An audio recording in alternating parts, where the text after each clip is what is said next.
Bienvenue dans mon podcast Les Intuitifs Assumés, l'endroit parfait pour prendre confiance en ton grand potentiel, parce qu'ici, tu n'es plus seul.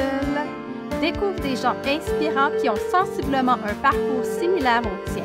Je te jase de mon expérience dans laquelle tu risques fort de te reconnaître, puisqu'on se rejoint tous en tant qu'intuitifs, maintenant plus que jamais.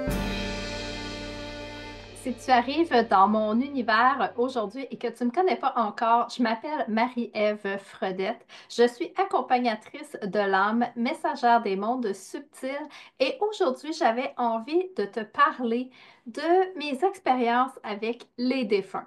En fait, ça a commencé comme ça dans ma vie, majoritairement à l'âge de mes 14 ans. C'est là où tout s'est joué. Mais il y a tellement de monde qui me disent, c'est-tu vrai ce que tu dis? Comment je peux faire pour te faire confiance? Comment je peux savoir, moi, que tu dis la vérité? Je ne sais pas pour toi, mais pour moi, je me crois. C'est ça qui est important. Le reste, tu fais ce que tu veux avec l'information. Puis ça vaut dans tous les aspects de ta vie. Ça peut être moi qui est médium, j'ai des réponses et j'emprunte des routes parfois différentes de toi, différentes des autres, mais avoir raison ou avoir tort, est-ce que c'est si important que ça? Pour moi, la réponse est non. Bien entendu, si j'ai un message à te donner, puis que je te le donne pas, il va se passer tout plein de choses dans mon corps physique, comme des symptômes assez impressionnants. Par exemple, un mal de gorge intense, des douleurs dans mon corps physique, des crispations, des contractions, des résistances. J'ai appris avec le temps que j'étais bien mieux de donner le message que de le garder pour moi. Parce que si je ne le donne pas, on va revenir cogner à ma porte une fois, deux fois, trois fois. Si après trois fois, je n'ai pas livré le message, j'ai des conséquences. Ça fait drôle à dire comme ça, mais c'est un peu la façon qu'ils m'ont donnée pour me dire, OK, là, Marie-Ève, on a besoin de toi. On veut que tu livres un message pour nous parce que ça va aider quelqu'un à guérir, à ouvrir son cœur, à s'élever, à s'émanciper, à se libérer. Il y a tellement de choses que ça peut permettre un message. Parfois, c'est une petite phrase et parfois, c'est un texte, un écrit. Ça m'arrive fréquemment avec les êtres décédés ces temps-ci de recevoir des textes spéciaux. Et je peux vous dire, de plus en plus, je trouve ça extraordinaire parce que c'est un cheminement pour moi. Et de plus en plus, la justesse des messages, elle est phénoménale. Phénoménale parce que je suis maintenant capable, dans certaines situations, de dire le nom de la personne, soit qui est décédée, ou soit de nommer quelqu'un dans le message à qui ça s'adresse sans même savoir c'est qui cette personne-là. Peut-être qu'elle n'est même pas dans la salle, qu'elle n'est même pas présente et il y a un message qui doit être transmis à une personne. J'ai vécu cette expérience-là avant les fêtes, c'était complètement capote. C'était le frère d'une femme qui venait en consultation avec moi et il avait un message pour une autre personne dans sa famille. Il la taquinait un peu et lui disait, ben, t'avais vraiment raison. Je ne pouvais pas la nommer pour la confidentialité, bien sûr, tu comprendras, mais c'était vraiment particulier parce que cette femme-là, elle s'est reconnue. Et ce qui était encore plus drôle, c'est que dans l'univers de la femme, de la cliente qui est venue recevoir le message, il y avait quatre ou cinq personnes avec le même nom. Puis c'est un nom qui est assez rare, on l'entend pas souvent. Elle m'a demandé comment je fais pour savoir c'est laquelle la bonne. Ben, j'ai dit, c'est super facile. Elle va se reconnaître. J'ai trouvé ça fascinant parce que c'est comme ça de plus en plus.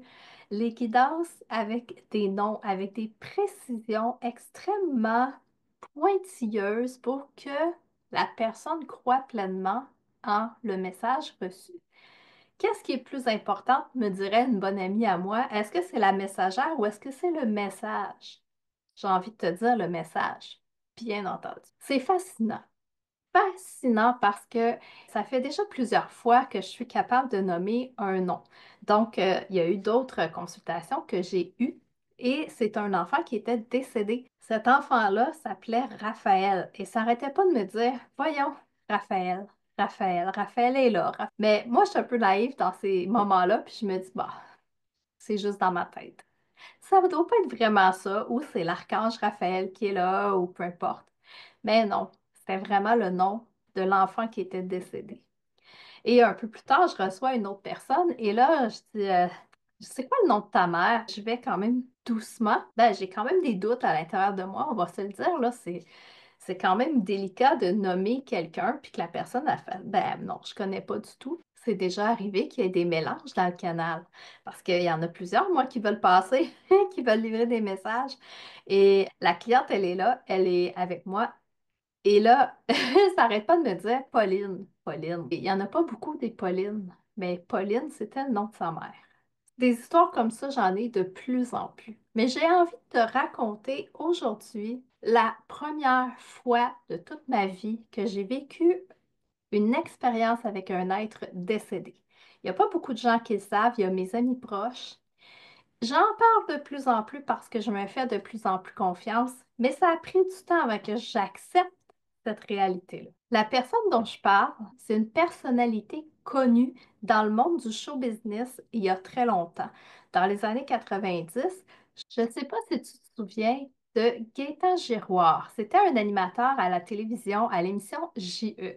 Cette émission-là, c'était hyper populaire. Il était journaliste et la journée où il est décédé, j'écoutais pas tant que ça cette émission-là. Je connaissais l'émission, mais je ne savais pas c'était quoi. Puis j'étais plus du genre rat de bibliothèque à faire mes travaux, mes devoirs, être dans ma chambre, à écouter la radio. Cette journée-là, que la grande nouvelle a sorti, on sait que cet homme-là s'est enlevé la vie et pour une raison que j'ignorais absolument, je me suis mise à pleurer. J'ai éclaté en larmes et je pleurais, j'étais inconsolable. Ça a duré au moins une semaine à être inconsolable, à pas savoir ce qui m'arrivait, à pas comprendre pourquoi moi, je le connais pas, cet homme-là.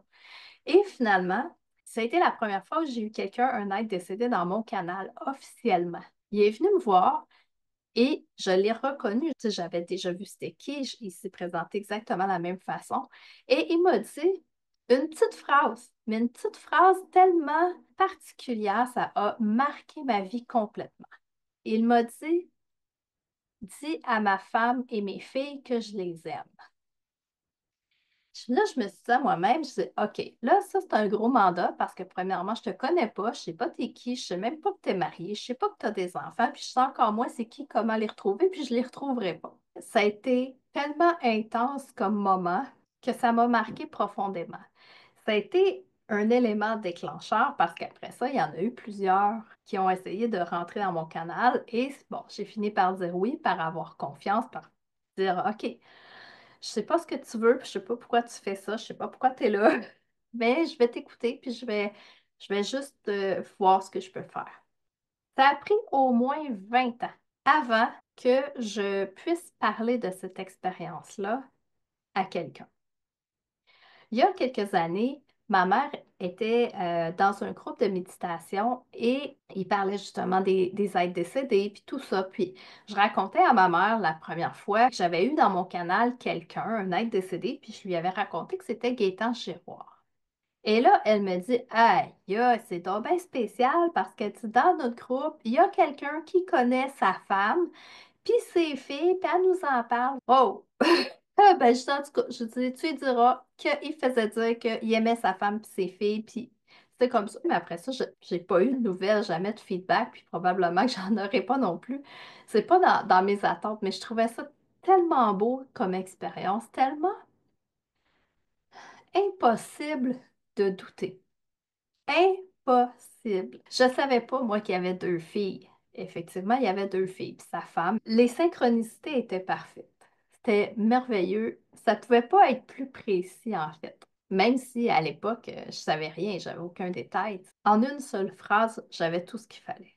Parce qu'on le sait, l'amour, c'est plus grand que tout. L'amour, ça guérit tout simplement.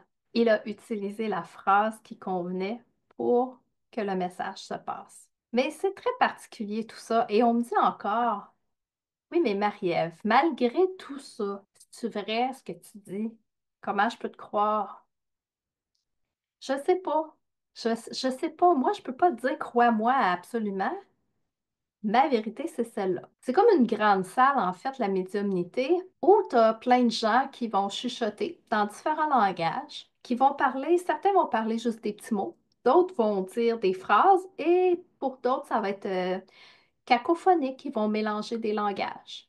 Et là, dans le canal, tu essaies d'entendre ce qui se passe, de faire quelque chose qui se tient, hein, parce que c'est ça aussi, c'est d'aller chercher des informations, parce qu'à un moment donné, tu peux avoir une information qui va rentrer, mais tu n'as pas tout. Tu es loin d'avoir tout. C'est comme si tu t'en vas te promener sur la route, et là, tu demandes à ton GPS de te donner le meilleur truc si tu veux sauver du gaz. Il va te donner un chemin. Si tu veux prendre le traversier, il va te donner un autre chemin. Si tu veux passer par la campagne, il va te donner un autre chemin. Mais la vision, le message sera pas le même. Le chemin sera pas le même. Le moyen de transport sera peut-être pas le même. Si tu veux faire de la route de campagne, c'est peut-être parce que tu pars en moto le matin, puis toi, tu peux pas passer par l'autoroute ou ça te tente pas parce que c'est des chemins que tu connais. La médiumnité, c'est un peu la même chose. C'est un amalgame de tout ça, c'est de dire, OK, je vais aller chercher un peu dans la route de campagne, je vais aller chercher un peu sur l'autoroute, puis je vais essayer d'aller chercher un peu par la route qui va te faire sauver le plus d'essence. Puis là, ben, tu tricotes un peu avec ça, hein. Mais est-ce que toutes les informations sont justes et appropriées? Peut-être que non. Ça porte à réflexion quand même parce que je suis pas la seule, là. Dans tous les amis que j'ai, la majorité, c'est des médiums. La majorité font ce que je fais, qui reçoivent des messages, que ce soit des messages des défunts ou des êtres de lumière, tu peux toutes les nommer, là. La grande majorité de mes amis et même de mes clients, il y en a plusieurs qui vont se demander, coudonc, c'est-tu dans ma tête? Est-ce que c'est vrai tout ça? Comment je fais pour discerner le vrai du faux? Ben, je pense que c'est simple, mais on ne sait pas trop comment le faire parce que c'est peut-être trop simple. Notre corps comprend. Notre corps est capable d'analyser une situation différemment de la façon que notre cerveau va s'y prendre. Notre cerveau va analyser avec le mental. Notre corps, c'est avec le ressenti. Ça peut être un frisson, ça peut être une vibration, ça peut être une chaleur, ça peut être du froid, ça peut tordre en dedans, ça peut s'expanser. Chacun, on a notre propre moyen de savoir discerner le vrai du faux. Moi, ça fait longtemps que j'ai appris à faire confiance, donc pour moi, c'est comme si c'était devenu assez banal.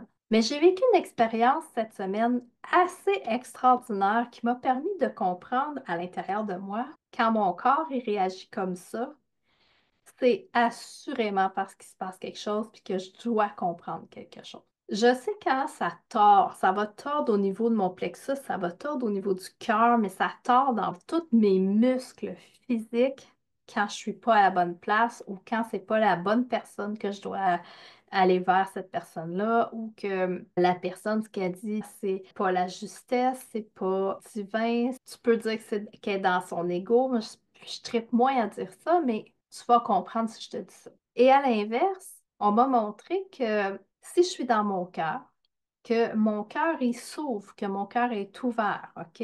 Que je peux reconnaître des situations par une fréquence, par une vibration dans mes cellules. C'est même pas un frisson, c'est assez difficile à expliquer. C'est vraiment comme, c'est vraiment plus au niveau d'une vibration. C'est un peu comme quand on fait de la fièvre, qu'on est gelé, qu'on a l'impression d'avoir vraiment froid, puis que notre corps est tout crispé, puis que là, il veut recevoir une information, puis qu'il veut nous confirmer une information. Ça vient faire vibrer la cellule et ça vibre comme si on avait cogné un diapason. Ça fait vraiment une fréquence comme ça à l'intérieur et c'est les cellules qui vibrent, qui s'intensifient. C'est très spécial. Moi, c'est comme ça que je reçois les informations. C'est comme ça que je sais. Peut-être que pour toi, ça résonne pas. Pour moi, ça résonne, puis je me crois.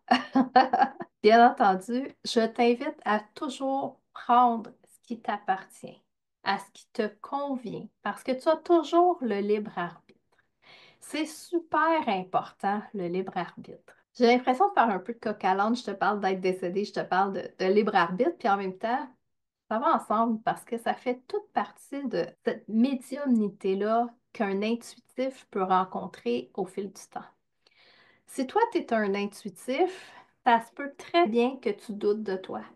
Ça se peut très bien que tu te poses la question, coudonc, je suis fou, je suis folle, je suis dans ma tête.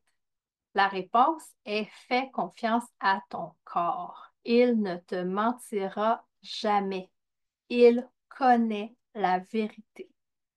Même si ton cerveau ne sait pas c'est quoi la vérité, ton corps est dit. Alors sur ce, je t'invite le 8 et 9 février prochain à venir me rejoindre au Salon de l'Éveil et je t'annonce en grande primeur que je ferai une conférence le 9 février à 16h30, un voyage au cœur de soi pour clore l'événement du Salon de l'Éveil. Je t'invite au kiosque 763 pour venir en consultation avec moi pendant 20 minutes sous forme de don volontaire ou encore juste de jaser, de venir chercher une carte d'affaires parce que je te l'annonce ici maintenant. Il y aura des rabais qui seront apposés sur mes cartes d'affaires. Il y aura des codes promo différents sur certaines cartes d'affaires. Et chacun des codes promo sera une surprise. Donc, viens chercher ton code promo pour pouvoir avoir un rabais sur une séance privée avec moi en ligne ou en présentiel. Il y aura des prix de présence et ça va être vraiment extraordinaire de te rencontrer. Je suis hyper fébrile parce que faire cette conférence-là, encore une fois, devant un plus grand public, pour moi, c'est un de mes rêves. C'est une guidance que j'ai reçue il y a quelques années déjà. On m'avait dit, Marie-Ève, un jour, tu vas faire salle comble. Et c'est pas des petites salles de 10 ou 15 personnes. On parle de bien plus grand encore. Alors, viens me rejoindre. J'aimerais vraiment ça vibrer avec toi en haute fréquence, te présenter, te parler de mon univers et surtout connecter avec toi. Au plaisir de te rencontrer et on se retrouve la semaine prochaine.